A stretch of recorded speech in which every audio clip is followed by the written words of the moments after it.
कहाँ से आया सिंहासन, कौन थी 32 पुतलियां? प्राचीन समय की बात है।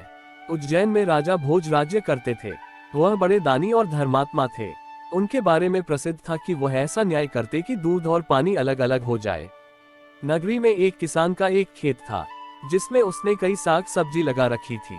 एक बार की बात है कि खेत में बड़ी अच्छी फसल हुई। पूरी जमीन पर तो खूब तरकारियां आईं, लेकिन खेत के बीचों बीच थोड़ी सी जमीन खाली रह गई।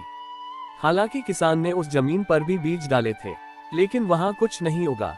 किसान ने वहां खेत की रखवाली के लिए एक मचान बना लिया। जब भी किसान मचान पर चढ़ता अपने आप चिल्लाने लगता, कोई है, राजा भोज को पकड़ लाओ और सजा दो, मेरा राज्य उससे ले लो, जाओ जल्दी जाओ। सारी नगरी में यह बात आग की तरह फैल गई और राजा भोज के कानों में पहुंची। राजा ने कहा, मुझे उस खेत पर ले चलो, मैं सारी बातें अपनी आंखों से देखना और कानों से सुनना चाहता हूँ। राजा भोज जब उस जगह पहुंचे तो उन्होंने भी वही देखा कि किसान मचान पर खड़ा है और कह रहा है, राजा भोज को फौरन पकड़ लाओ और मेरा राज्य उससे ले लो। ये सुनकर राजा चिंतित हो गए, चुपचाप महल में लौटा आए। उन्हें रात भर नींद नहीं आई। सवेरा होते ही उन्होंने राज्य के ज्योतिषियों और जानकार पंडितों को इकट्ठा किया। उन्होंने अपनी गोपनीय विद्या से पता लगाया कि उस मचान के नीचे कुछ छिपा है। राजा ने उसी समय आज्ञा दी कि उस जगह को खुदवाया जाए। खोदते खोदते जब काफी मिट्टी निकल गई तो अचानक एक सिंहासन प्रकट हुआ। सिंहासन के चारों ओर 8-8 पुतलियां यानी कुल 32 पुतलियां खड़ी थीं। सबके अचरज का ठिकाना न रहा।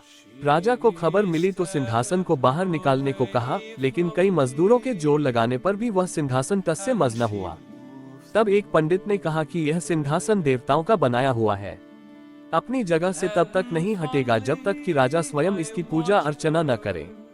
राजा ने ऐसा ही किया। पूजा अर्चना करते ही सिंहासन ऐसे ऊपर उठ आया मानो फूलों का हो। राजा बड़े खुश हुए। सिंहासन में कई तरह के रत्न जड़े थे जिनकी चमक अनूठी थी। सिंहासन के चारों ओर 32 पुतलियां बनी थी। उनके हाथ में कमल का एक एक फूल था। राजा ने हुक्म दिया कि खजाने से रुपया लेकर सिंहासन दुरुस्त करवाएं। सिंहासन सुंदर होने में 5 महीने लगे।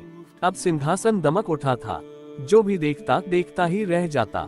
पुतलियां ऐसी लगती मानो अभी बोल उठेंगी।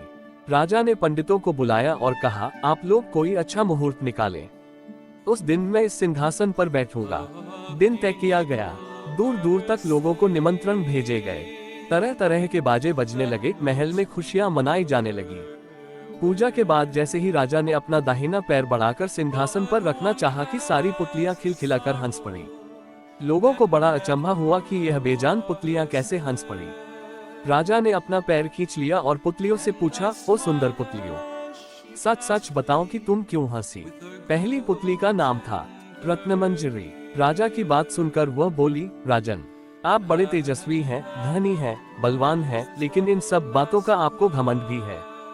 जिस राजा का ये सिंहासन है वह दानी, वीर और धनी होते हुए भी विनम्र थे, परम दयालु थे। राजा बड़े नाराज हुए।